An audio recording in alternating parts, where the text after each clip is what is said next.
The Australian Signals Directorate's Information Security Manual, or ISM, serves as the authoritative framework for protecting IT and operational technology systems. Many treat cybersecurity as static compliance, a rigid checklist completed once. That approach shatters when confronted with a live operating environment. Organizational security requires active, continuous management. A network configuration that blocks known threats today may be obsolete by tomorrow morning. The ISM treats every operational system as an exercise in risk management, requiring a formal authorization based on a quantified level of residual risk. Static defenses fail against dynamic adversaries. Effective defense depends on aligning organizational processes with a continuous risk lifecycle. The ISM mandates a 6-step risk management framework: define, select, implement, assess, authorize, and monitor. Derived directly from the NIST 837 standard, this cycle is underpinned by interdependent functional domains, primarily the principles of govern, identify, and protect. By tracing a single system through this pipeline, we can see how an organization moves from initial concept to final executive sign-off. This sequence provides the structure for translating abstract cyber threats into a formalized authorization to operate.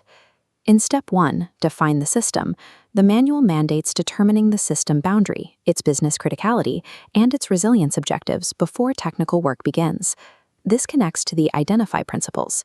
You must catalog the system's assets and document how a compromise of one component affects other dependent systems.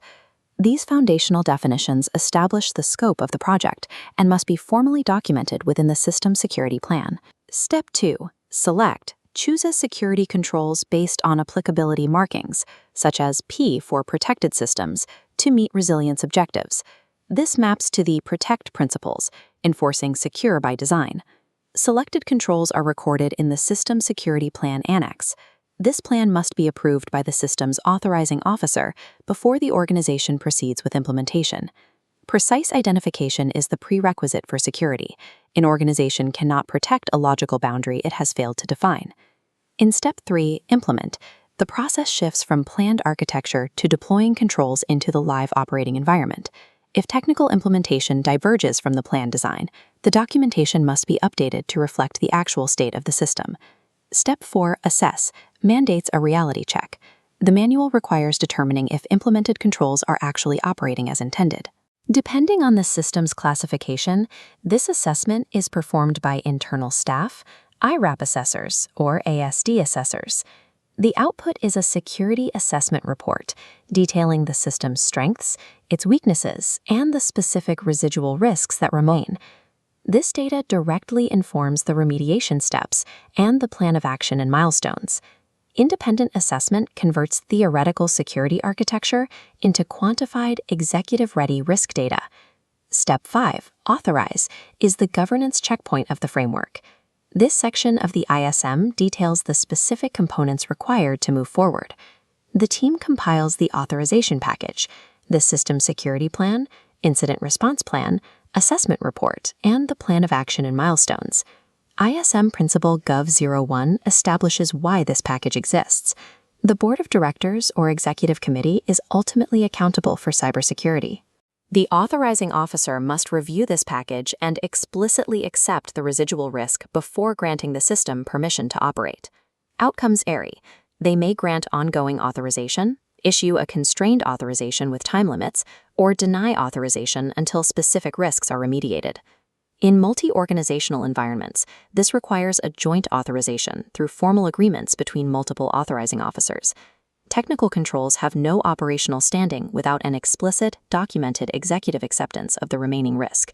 Once approved, the system enters Step 6, Monitor. Remember, an authorization to operate is never a permanent state.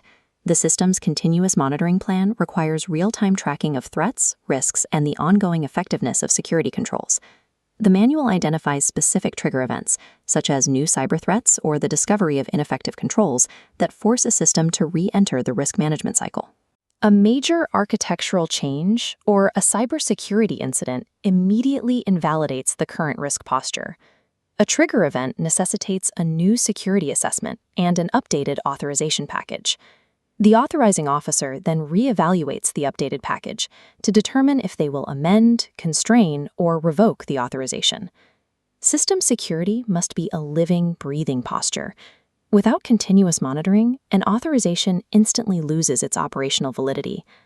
At the macro level, organizational security is more than just a single system status. It's not defined by passing a one-time audit checklist.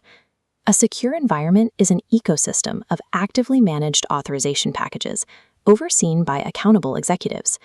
This demonstrates the interdependence of the ISM's functional principles.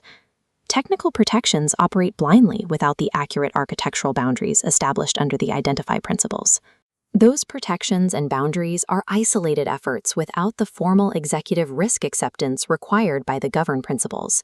Principle GOV07 mandates continuous improvement. Organizations must use cyber threat intelligence to dynamically update their governance and their responsibilities.